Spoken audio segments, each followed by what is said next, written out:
挑战100道豆腐料理，第2道肉末豆腐包。这个肉我得给你们看一下，是3分肥7分瘦。好了，话不多说，我们开始吧。把肉用搅拌机打碎。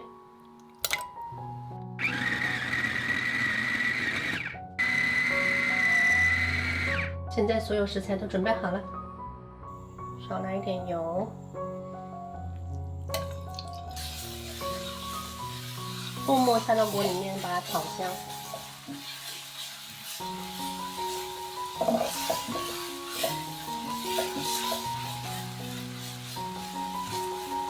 肉末炒香了之后，把蒜末还有辣椒放进去。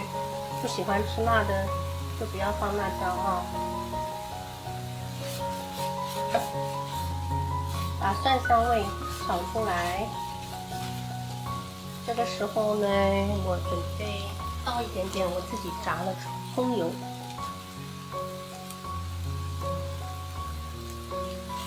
然后用这个葱油把酱油的香味爆出来。这是老抽啊，再来一点。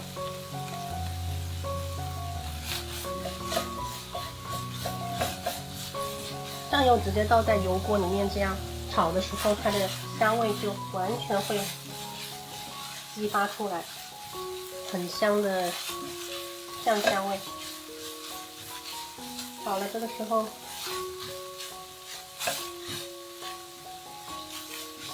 倒水，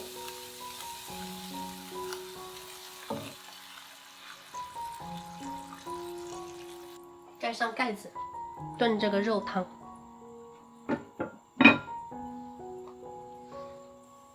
这个肉汤烧开了，豆腐倒进来。因为这个豆腐特别嫩哦，所以我们就轻轻的推动一下，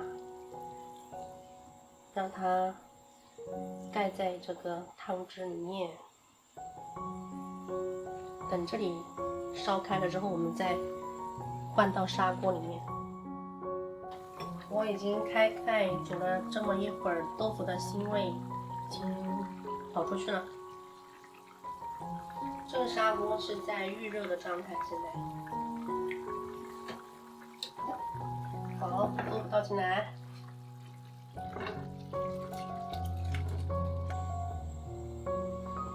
可以放盐啦，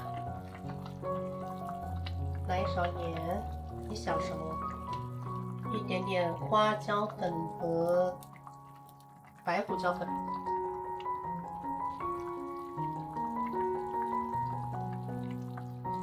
盖上盖子焖一会儿。